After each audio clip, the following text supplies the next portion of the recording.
अहिले पृथ्वीबाट झन्डै 3,84,000 किलोमिटर टाढा एउटा विशाल धातुको टुक्रा अन्तरिक्षमा एक्लै यात्रा गरिरहेको छ।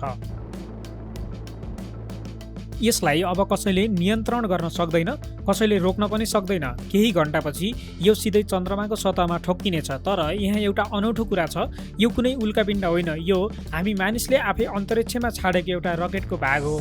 8, 7, 6, 4, 3, 2, 1, and liftoff of Space Shuttle Atlantis. Final visit to enhance the vision of Hubble into the deepest grandeur of our universe. पहिलो नजरमा यो सामान्य अन्तरिक्ष फोहोर जस्तै देखिन्थ्यो, तर वैज्ञानिकहरूले यसको यात्रा 2 वर्षदेखि नियालिरहेका थिए। धेरै अनुसन्धानपछि पुष्टि भयो यो अमेरिकी कम्पनी स्पेस एक्सको फाल्कन 9 रकेटको दोस्रो चरण रहेछ।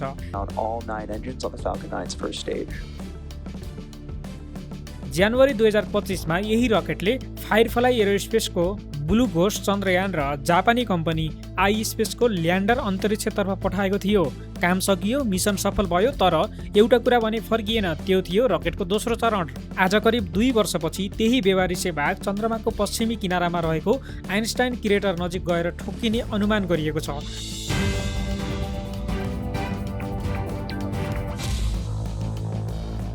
झन्डै 4 टन तौल, करिब 5 तले भवन जत्रो लम्बाइ र प्रति घण्टा 5400 माइल भन्दा बढी गति। यति ठुलो वस्तु अन्तरिक्षमा व्यवहारिसे कसरी रह्यो?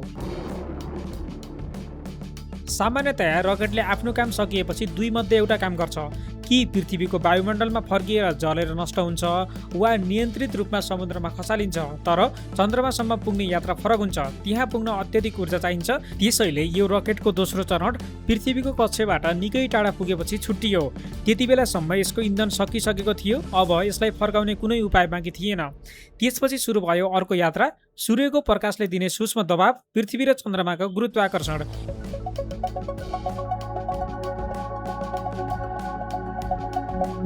यिनै शक्तिहरूले बिस्तारै यसको बाटो परिवर्तन गर्दै लगेर अन्ततः यसको अन्तिम गन्तव्य बन्यो चन्द्रमा। तर यो कुरा कसैले अन्तिम समयमा पत्ता लगाएको होइन। महिनौं अघि नै अमेरिकी खगोलविद बिल गेरेले यसको अन्तिम गन्तव्य अनुमान गरिसकेका थिए। आफ्नै सफ्टवेयर र विश्वभरका खगोल प्रेमीहरूले सङ्कलन गरेका दूरबीनका तथ्याङ्क यिनैको आधारमा उनले एउटा भविष्यवाणी गरे। यदि गणना सही भयो भने यो रकेट ठिक यही दिन आइन्स्टाइन क्रेटर नजिकै चन्द्रमामा ठोक्किनेछ। आज महिनौपछि उनको त्यो गणना सत्य साबित हुँदैछ। तर यहाँबाट कथा अझ रोचक बन्छ, किनभने वैज्ञानिकहरू यो ठक्कर रोक्न खोजिरहेका छैनन्, बरु उनीहरू यही क्षणको प्रतीक्षा गरिरहेका छन्। आखिर किन? ठक्कर हुने बित्तिकै चन्द्रमाको सतहबाट धुलो र ढुङ्गाका असङ्ख्य सूक्ष्म कण अन्तरिक्षतर्फ उछुट्टिने छन्।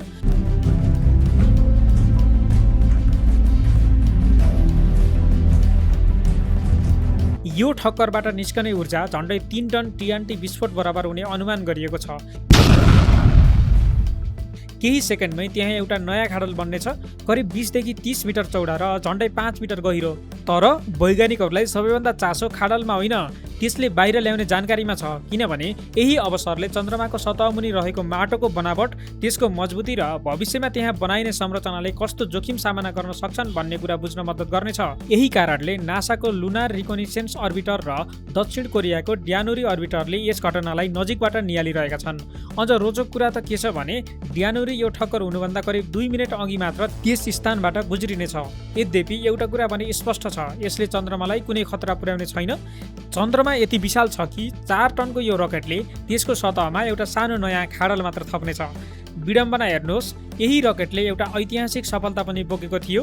यसले अन्तरिक्षमा पुर्याएको ब्लू घोस्ट चन्द्रमामा सफलतापूर्वक अवतरण गर्ने पहिलो निजी चन्द्रयान बन्यो। तर त्यही यात्रामा साथ गएको रकेटको एउटा भाग भने आज चन्द्रमामै गएर अन्तिम विश्राम लिँदैछ।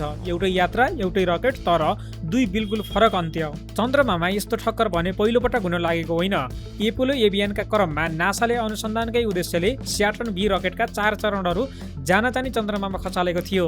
सन् 2009 मा ग्याल्सी ROSS अभियानले पनि दक्षिण ध्रुव क्षेत्रमा यस्तै नियन्त्रित ठक्कर गराएको थियो। पछि भारतको चन्द्रयान 2, इजरायलको बेयरसिट र रुसको लुना 25 यी सबै मिसन अवतरणकै क्रममा दुर्घटनाग्रस्त भए।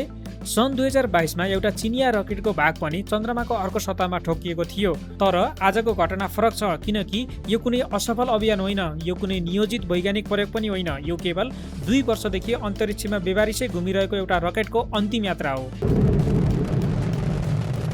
आज त्यहाँ कोही छैन, त्यसैले यो घटना वैज्ञानिकहरूका लागि अनुसन्धानको विषय बनेको छ। तर कल्पना गर्नुहोस्, यदि 10 वर्षपछि त्यही क्षेत्रमा मानिसहरू बसिरहेका भए भने त्यही रकेट, त्यही गति, त्यही ठक्कर, त्यसको अर्थ पूर्णतः फरक हुन्थ्यो।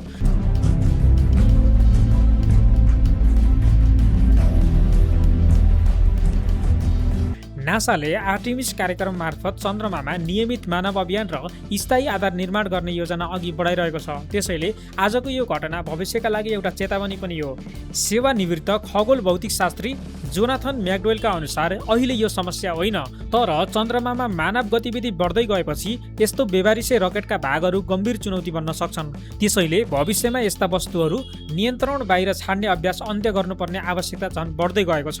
आज चन्द्रमाको सतहमा एउटा नयाँ खाडल थपिनेछ। त्यो कुनै उल्काले बनाएको होइन, त्यो मानव सभ्यताले आफ्नै हातले बनाएको अर्को चिन्ह हुनेछ।